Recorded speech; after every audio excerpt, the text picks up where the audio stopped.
Action Reports, first portion.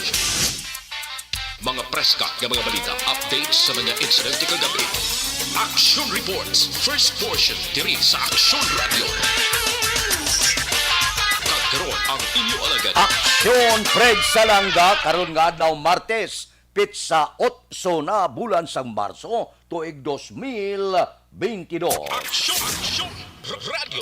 Mayong aga naman sa aton mga tagpalamati. Liwat naman kami magadulong sa inyo sa mga balita lokal, nasyonal, blatter entry, hospital reports, mga balita sa Sur Norte kag sentral nga bahin sang probinsya sang Negros Occidental, mga insidente kag aksidente may mo nagluntad sa sulod sang 24 oras. Mga isyu diri lang sa Action Reports first portion. Action Radio. Sila sa aton nagapanguna nga mga pangulong dinalan sang aton mga balita lokal 14.4 milyones nga balor sang proyekto ginhatag sang gobyerno probinsyal sa 48 ka mga kabaranggayan.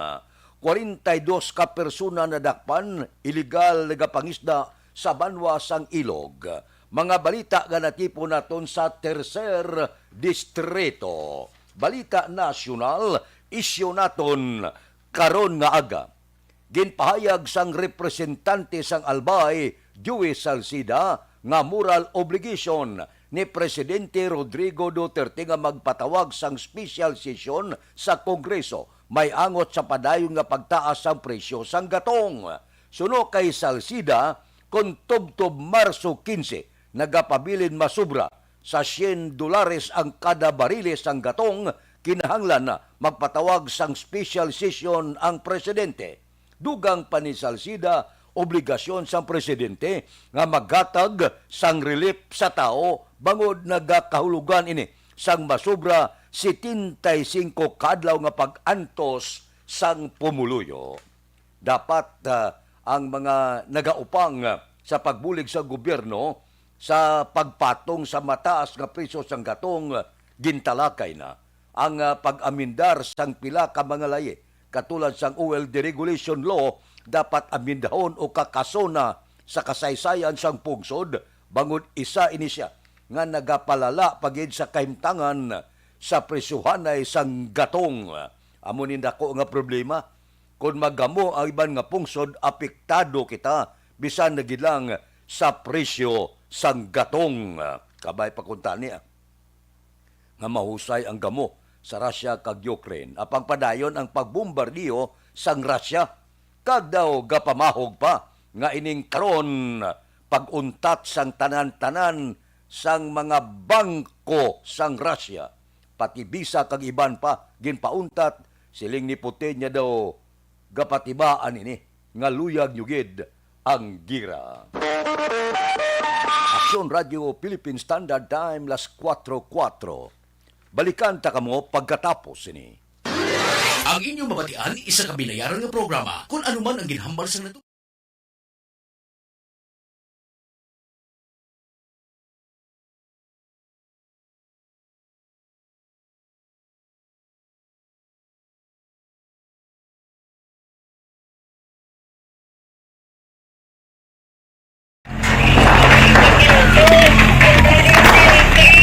Pressure na tayo! Pressure!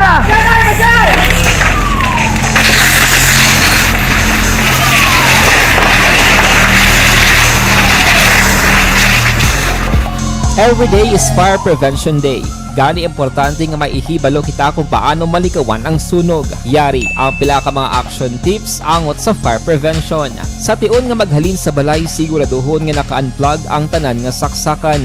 Likawan ang octopus connection o po ng pagsaksak sang madamo gamit sa isa ka outlet. Dapat wala man sang overloading sa mga saksakan kag lantawon kung masarangan ang mga appliances nga nakasaksaka. Likawan ang mga substandard nga kagamitan. Hindi pag i-charge ang gadget overnight kaangay ang isang cellphone. Taguon ang mga posporo, lighter, kag iban pa nga flammable materials sa mga kabataan ag siguraduhon man nga malayo ini sa kalan. Siguraduhon man nga wala nagalik ang inyong nga LPG. Sa isa ka business establishment, dapat mayara sang fire extinguisher kag dapat nakahibalo ang tanan sa pag-usar sini. Hibaloon man ang expiration date sang fire extinguisher kag i-refill kung expired na. Magpreparar sang fire exit plan lagi pa diri ang emergency exit o kung ang lugar nga wala sang harang nga pwede guaan sa tion sang sunog. Dapat nakasave sa inyong mga cellphone ang mga emergency numbers nga pwede tawagan sa tion sang emerhensya. Kung nagakalayo ang imong alawas, himuon ang stop, drop kag roll para malikawan ang sunog nagakinahanglan ini sang partisipasyon sang publiko. Kung nakahanda kita sa mga kalamidad, dapat preparado man kita sa sunog. Ini sa Action Daily Salazar para sa action tips nga nagapahanumdom nga maghalong sa tanan nga tion. Mangin mainalamon sa pagpili sang kandidato. Mangin mabinantayon kag maidid sa mga ibutang sa pwesto.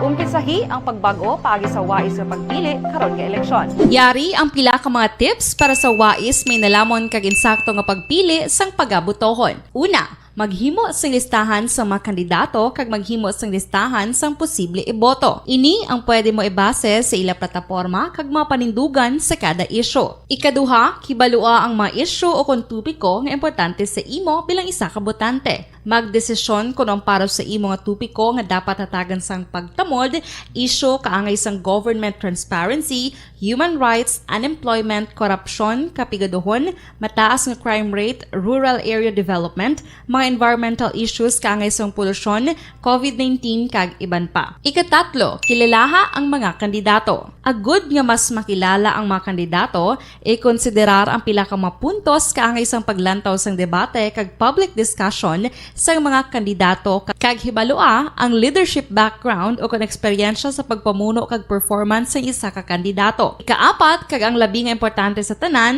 magboto. Mauyang lamang ang tanan mga ginhimo nga preparasyon kung hindi ka magboto sa maabot nga eleksyon. Dumduma ang mga kaaksyon. Ang pagboto ang isa ka kinamatarong. Hindi pag-uyanga kaysa kada boto mo, dako sini ang dala nga pagbago. Itama ang boto, iboto ang tama. Para sa action tips, ini naman sa action Dorel Cabato. Sa din ka manyabahin sang Pinas, labuton ka sa amon balita kag serbisyo. Sama-sama tayo, Pilipino. Una sa balita, una sa aksyon, sa Bacolod, Aksyon Radio. The Candidates Forum. The Candidates Forum, hibaloon ang mga plataporma di gobyerno. Usisaon ang nahimuan kag inagihan sa mga politiko. Patpaton ang mga proyekto nga ila ginaplano. The Candidates Forum, programa sang Aksyon Radyo Bacolod kag Northwest In nga magahatag kay gayunan sa publiko nga mas makilalaan sang husto ang mga kandidato sa 2022 national and local elections. The Candidates Forum. The Candidates Forum. Hosted by Aksyon Boy Duran with guest panelists Aksyon Fred Salanga, Aksyon Rex Cantong, Aksyon Art Tayupon, Aksyon Brian Morden, Aksyon Eric Magbanwa, kag Aksyon Marlon Genovea. Diri lang sa Aksyon Radyo Bacolod. The Candidates Forum. Bangod sa pamahog sing COVID-19 pandemic, madamo sing kompanya kag local government unit ang nagpatuman sang work from home sa ilang mga empleyado. Naga-work from home kung naka-close contact sa nagpositibo sa virus o kung mismo nagpositibo sa COVID-19. Madamo sang benepisyo ang mahatag sang work from home, pero hindi naton malikawan nga ma-bored kag ma-stress bangod sa sini nga setup sa masobra na isa ka tuig nga pagpakiaway sa COVID-19. Base sa pagtuon sa United Nations International Labour Organizations, nagatugas sing stress ang tuman niya pag-usar sa gadgets kangay sa cellphone kag computer. Gani, iyaring tila ng mga poslano nga action tips sa mga nag-work from home. Una, mag-set up sa workspace sa mga balay sa tuyo nga makafocus sa imong trabaho. Ang workspace ay hindi kinahanglan nga dako nga kwarto, ang importante, komportable ka sa imong trabaho. Matapos ang pila ka oras nga nagapungko ka mag-computer, dapat may tion nga mag-stretching agud malikawan nga ma-strain ang imong likod o kon liog. Time management.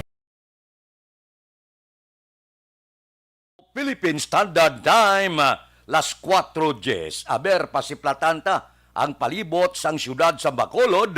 Maulano ng panahon, may low pressure area observation report sang aton patrol karon nga kaagahon. Balita sa patrol. Martes subong anagaman sa patrol si Aksyon Eden Aboso. Okay? O sige, gwapa ko no. Aksyon Eden, good morning. Good morning, maulanon! Gahon sa palibot sa syudad sa Macolod at friend. Te sadya gini subong adlaw. Ikabalo ka naman bisan na yung balita negatibo man o positibo. Sadya gyapon ang pagtanaw sa mga Pinoy, especially sa mga Macolod nun. Sige, man kita yabi sa sadya gini karon. Kaya mapatuman sang big time all-price high spread. Naglibot-libot kita diri sa syudad sa Bacolod. Halos sa sirado pa ang mga gasolinahan. Hindi ka pangaman ang aton siniya mga motorista nga mahingagaw sang normal pa na presyo tani subong nga adlaw. Kaya ang kalabanan ng mga gasolinahan alas 6 papatuman action Fred sang dugang nila nga presyo, especially ang gasolina action Fred kay madugangan sang 3